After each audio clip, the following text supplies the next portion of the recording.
What happens to your body when you eat once a day? This is interesting for a few facts to me personally, because I've been eating one meal for the past 2 weeks, past 3 weeks. Right now it is Ramadan, so I only eat when the sun sets. After that, I'm not eating anything. So I'm actually curious what happens to your body. But I can tell you one thing that's for sure from experiencing my body to that you're not getting hungry. You're not getting literally hungry during the day. And whenever you eat, your stomach shrinks down so much that it becomes so hard to eat. So you basically eat like a bowl of salad and a bread or a sandwich, and you're full already. But obviously, this is not going to be good because you're not going to be having like the calories that you need to have in and all that. So let's actually see. When you compress your eating into a single focused window, a protocol often called OMAD, or one meal a day, you aren't starving. You are flipping a switch that most modern humans have never touched. Imagine a warehouse where delivery trucks never stop arriving. The manager is screaming, boxes are piling up, blocking the exits, and the roof is leaking because no one has time to fix it. This isn't What does that have to do with your body and eating once? just a metaphor. This is your body Oh. on 3 meals a day. Oh, Now, imagine Okay. what happens when you finally lock the doors and stop the trucks. For the first that was such a weird metaphorical phrase to this. But yeah, it makes sense. Because, like, as I said, before Ramadan, I was eating like 2 to 3 meals, sometimes even 4 meals a day. I was always feeling this hunger within me. And as soon as Ramadan switched, like your whole body system is just different. You're not hungry anymore. You're not getting full. You're getting full really quickly. And it's just different. time in years, the cleaning crew comes out. Today, we are looking strictly at the physiology of what happens when you stop eating.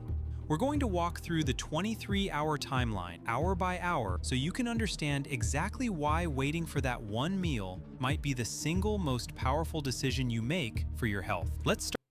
Wait, so it is actually healthy to do that? I was originally thinking when I clicked the video that this is gonna be like something educational that, hey, don't do this because your body is gonna be affected from this kind of situation. But hey, we might be wrong and we might be onto something. Start the clock. First hours 0 to 4. The clock starts the moment you put down your fork from your last meal. For the first 4 hours, you are physically full. Your system is flooded with energy. Your stomach is churning, breaking down proteins into amino acids and turning carbohydrates into glucose. This enters your bloodstream, and your pancreas responds by releasing insulin. Insulin is the key player here. You need to think of insulin as a one-way valve. When insulin is high, energy flows into your cells. It is impossible for energy to flow out. As long as insulin is circulating in your blood, your fat cells are locked vaults. You cannot burn body fat in this phase. It is biologically impossible. During Makes these sense. first 4 hours, your body is prioritizing immediate energy. It uses what is in the blood. If there is excess, Can we appreciate the moment or the video itself? Like, it's such an easy explanation for people that doesn't really understand how these things work. and in a modern diet, there is almost always excess. Insulin takes that extra sugar and packs it into the liver and muscles as something called glycogen. Think of glycogen as your wallet. It's easy cash, accessible but limited. You feel fine here. This is normal, but nothing special has happened yet. Hours 4 to 12. Now we move into the zone where most people give up. Around hour 6 or 8, your blood sugar begins to normalize. The massive influx of energy from your meal is gone. The warehouse is quiet. Yeah, this is the thing. Like, after like a couple hours, obviously you're gonna feel that hunger within your body, especially if you're used to eating multiple meals a day. Eating your first meal after 6, 7, 8 hours, you're gonna be feeling that hunger again. But this phase only goes for like half an hour, or something like that. Even less, I would say. It's just like a quick reaction that your body is giving to your mind that, hey, I need food. If you pass through that emotion, eventually you're gonna be feeling less hungrier and less hungrier during the day. I did one time a 7-day no food challenge, or it was kind of a diet. That's nobody recommended it to me. I was just doing it because I wanted to try it out. You know what I mean? Experimental thing. I was only drinking water for 7 days straight. The first 3-4 days, I felt nothing. Like, the first day was hard. I was hungry, but the second day, third day, fourth day, I felt no hunger at all. And I wouldn't even say fifth and sixth day I was hungry. I was just feeling less and less energy because I didn't had any sugar consumed by my body. So I was feeling dizzy. I was not feeling to do anything. It was bad, but it was an experiment that I was like, okay, what does it do to your body? You know? And it was interesting. I don't recommend it to do for anybody to do it. All I'm saying, like, you didn't feel the hunger during the day. You just felt like the energy was going down because you didn't have any energy consumed by your body. Insulin, that busy manager, starts to clock out. This is where your brain sends a signal. Hey, the easy cash in the wallet is running low. This is ghrelin, the hunger hormone. It spikes. You feel that rumble in your stomach. You might feel a little irritable. This is the moment most people mistake for starvation. What I would have add up to this, I'm pretty sure most of you guys went like at least 24 hours without sleep. My maximum, I think it was around like 53 hours without sleep, 52, something like this. Eventually, like after 16, 17 hours, naturally your body feels like less energized, sleepy. You want that sleep in. But after you push through that little low moment, you just pass through it and you suddenly become energized. You suddenly be like good, you know? A lot of times, I'm pretty sure it happened to you, that you're going home on your way, you're sitting in a car or a public or whatever, going home, you're super tired, you're super exhausted. As soon as you go home, you like that tiredness disappeared. You cannot sleep anymore, and you find yourself scrolling on your phone for the next 4 or 5 hours, or watching a film and doing a party, whatever. You're gonna be feeling less energized. I would say like it works similarly with foods. Think, oh no, I'm shaky, I need to eat. But you aren't starving. You are just addicted to the easy fuel. Your body is like a car that has only ever run on high-octane gasoline, and now it's being asked to switch to the backup battery. It stutters. If you push through this, a fascinating shift occurs. Your liver realizes no new food is coming, so it opens up the glycogen wallet. It starts breaking down stored sugars to keep your blood glucose steady. You aren't losing muscle. You aren't dying. You are simply using the cash you saved for a rainy day. Now entering 12 hour. At this stage, your glycogen stores, that easy cash, Glycogen, are okay. dropping to critical lows. Dropping Now, that word to body the has a vocabulary. choice. It can shut down, or it can unlock the vault. Since you are a survival machine designed to hunt for days without food, your body unlocks the vault. Insulin drops to its lowest baseline level. This is the signal your biochemistry has been waiting for. With insulin out of the way, the enzyme hormone-sensitive lipase activates. This enzyme is the key that unlocks your fat cells. For the first time in perhaps days or weeks, your body begins to draw energy effectively from your adipose tissue. You are no longer running on the bagel you ate yesterday. You are running on you. Hour 14 to 16, fuel change phase. Between hour 14 and 16, the feeling of the fast changes completely. The hunger pangs usually vanish. Why? Because the fuel supply is no longer fluctuating. When you rely on food, your energy is a roller coaster. When you rely on body fat, your energy is a steady, flat line. You have tens of thousands of calories of fat stored on your body right now, even if you are thin. That is a battery that can run for weeks. As your body breaks down fat, the liver converts these fatty acids into ketones. This is crucial for your brain. Your brain cannot burn fat directly. It needs glucose or ketones. And it turns out, the brain loves ketones. That's incredible how the body actually works. Like, it just have a whole ecosystem within your body that is always prepared for almost anything. A virus comes into your body, everything within your body is fighting for that virus to get out from your body, or like fighting over it. It's crazy to think about it. All of these are happening within all of us right now, sitting. Ketones are a super fuel. They burn cleaner than glucose. Glucose creates a lot of metabolic smoke, what we call oxidative stress, when it's burned. Ketones burn clean. They produce more energy per molecule with less waste. This is why around hour 16, people report the lift. The brain fog evaporates. Your focus sharpens. You don't feel lethargic. You feel electric. This makes evolutionary sense. If a hungry caveman got sleepy and dumb, he wouldn't catch prey. He would die. Hunger makes us sharper. It turns us into hunters. That's actually super true. Now we arrive at the most important part of the cycle. Whenever I'm eating and sitting down to try to edit a video, for example, or work or whatever do, I'm usually feeling sleepy, and I'm pretty sure that most of you guys feel the same. after a couple hours passes by, like multiple hours, if your stomach is empty, like I just have so much better, like, you know, that locked in phase whenever you're nothing is matter, you're focused, you're sharp, you're fast, like ideas come straight away. This doesn't happen when you're filled with food. So is food bad for you? In a way. This is the reason many researchers are obsessed with this timeline, autophagy. Remember that warehouse we talked about? The one that was too busy to ever get cleaned? At hour 18, the warehouse has been empty for a long time. The manager looks around and realizes he has a problem. He needs proteins to keep the machine running, but no new delivery trucks are coming in. So, he orders the staff to start scavenging. They look around the warehouse for broken shelving, rusty pipes, and old trash. They break these down and melt them to create new, strong steel. In your body, your cells start hunting for damaged proteins. They find mitochondria, the little energy factories in your cells, that aren't working well anymore. They find misfolded proteins that could eventually lead to diseases like Alzheimer's. They even find viruses and bacteria hiding in the cell. Your body creates a membrane around this junk, dissolves it, and recycles it into brand new, pristine amino acids. This is autophagy. It literally means self-eating. It is your body's internal recycling program. This process is the closest thing we have to the fountain of youth. It is deep cellular repair. When you eat all day, autophagy never turns on. The cleaning crew never comes to work. By fasting to hour 18 and beyond, you are allowing your body to take out the trash. This is why skin starts to look better. This is why old injuries often start to feel better. You are finally clearing out the debris.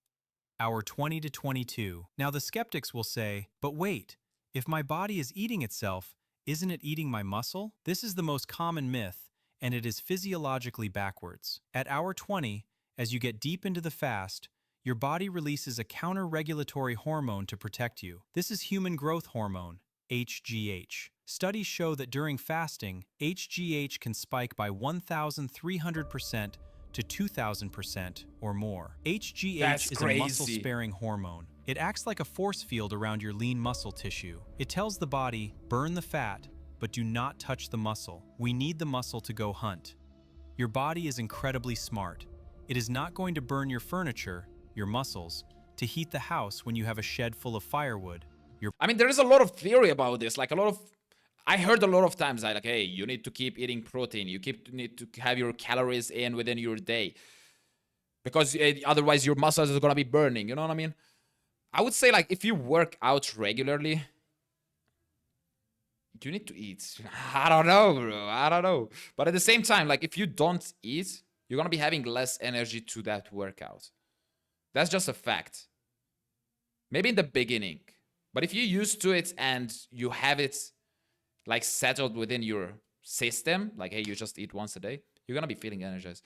I don't know. That's interesting. So you actually don't burn muscle. I really thought that you're going to be burning muscle. Body fat, right outside. It burns the fat first. This unique combination, high HGH and low insulin, is a state you rarely find in nature outside of fasting. It creates an environment where you preserve muscle while stripping off fat rapidly. Hour 23. You are now approaching your eating window. Your body is primed. Your insulin sensitivity is through the roof. Think of your cells like a dry sponge. A wet sponge can't soak up any more water. That's a cell that has been fed all day.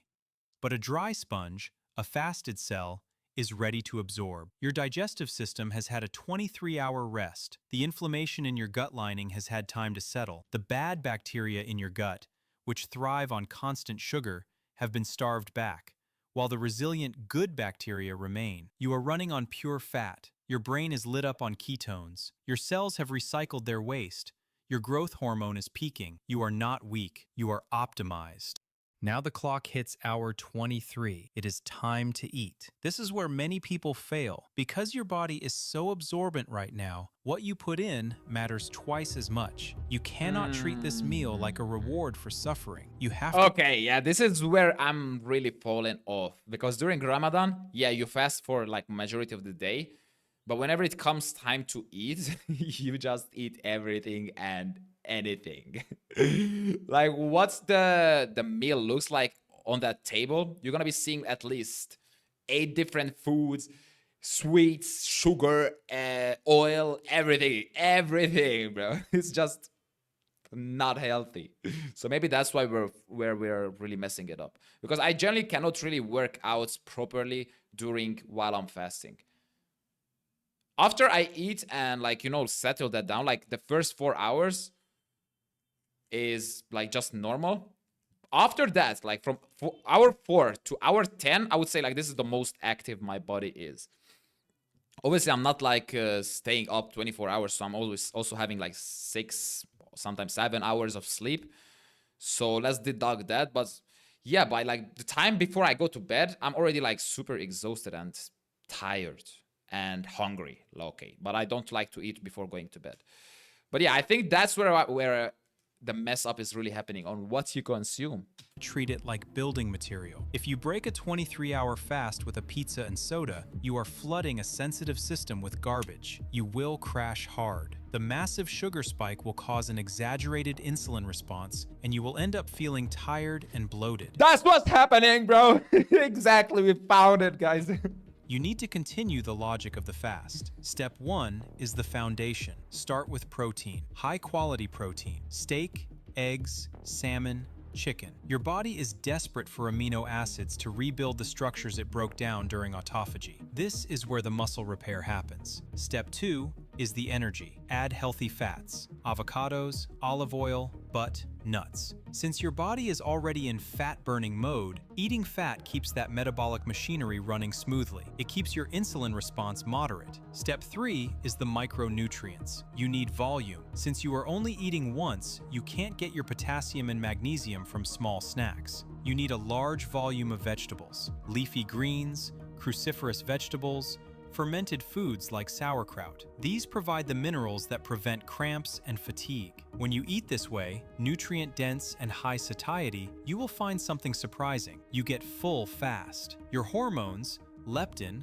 which tells you you're full, and ghrelin, which tells you you're hungry, are I wouldn't say like that's why you're becoming fast full.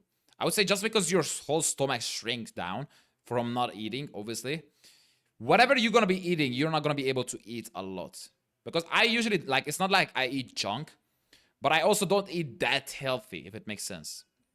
Middle Eastern food is just like not that healthy. You know, we have a lot of flavors, we have some oil in the food and all that. It's tasty as hell. It's tasty as but I know for a fact that it's not healthy. But even that food, like, it doesn't really matter what you're gonna be eating, you're just not gonna be able to eat a lot.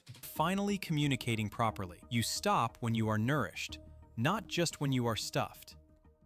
The adaptation period. Now, I want to be real with you. If you jump from 6 meals a day straight to 1 meal a day tomorrow, you are going to feel terrible. Your body needs to build the metabolic machinery to burn fat. It takes time to manufacture the enzymes. It takes time for the liver to get efficient at making ketones. This is called metabolic flexibility. For the first week, you might feel headaches. You might feel weak. This isn't because the diet is bad, it's because your body is going through withdrawal. You are dumping electrolytes. The fix is simple: salt. When insulin drops, your kidneys release water and sodium. You need to replace it. A little pinch of sea salt in your water during the fasting window can stop the headaches instantly.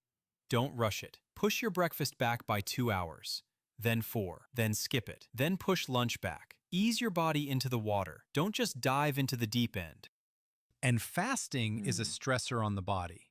For people who are already high stress, have poor sleep, or thyroid issues, fasting for 23 hours can spike cortisol, so avoid if you are already stressed. Okay, let's assume we're doing a 23 hours fasting. You know, you wake up. What is the best time for you to actually eat your meal? I know it's not before you go to bed. I don't even think that is the first thing that you do when you wake up. I would say like during the day. Let's say you wake up around 6. Let's say you wake up around 7, 8. I think the first meal that you should be eating is at 1 or 2. I'm not sure. Maybe I will be wrong. This protocol is for healthy adults. Do not attempt this if you are pregnant, nursing, have a history of eating disorders, or are taking medication for diabetes or blood pressure without consulting a doctor. We live in a food environment hostile to our biology, designed to make us fear hunger. But hunger isn't an emergency, it's a signal you can control. Beyond the weight Guys, I literally said everything that's mentioned in the video, you know what I mean? But obviously, he explained it much better. loss and time saved, I'm feeling smart and dumb at the same time. OMAD gives you freedom. You stop being a slave to your blood sugar and return to the ancestral rhythm. Hunt, feast, rest. You aren't starving, you are thriving. You are finally letting your body heal. If you try this, let me know below. Did you hit the wall at hour 12? Or feel Okay, that was a W video. Like, I learned a lot actually from it because I've been doing it without me even knowing it. Obviously, like, eating healthy is where I'm messing it up. And what else? I didn't know that it's not burning muscle. I literally thought that's during fasting you burn muscle. So those are interesting facts. I'm pretty sure I'm gonna be maintaining fasts from here and there every now and then. Because first of all, we're saving money. Less food means less money. Literally, like, I would say 60%, 70% of my spending goes to food. I love eating. So imagine if we take from 3 meals to 1 meal a day. That's already saving like double your money. Like, whatever you're spending, you're saving 2/3 of that. Maybe not, because then I need to eat healthy, right? So instead of eating 3 meals a day, that is like considerably cheap and okay, you know, like rice, whatever. You just change the diet and buy healthier food and dropping it down to 1 meal. I don't know. Kind of interesting. Anyway, that was a go-to video. If you enjoyed watching this video, don't forget to like and subscribe. I'll see you in the next one.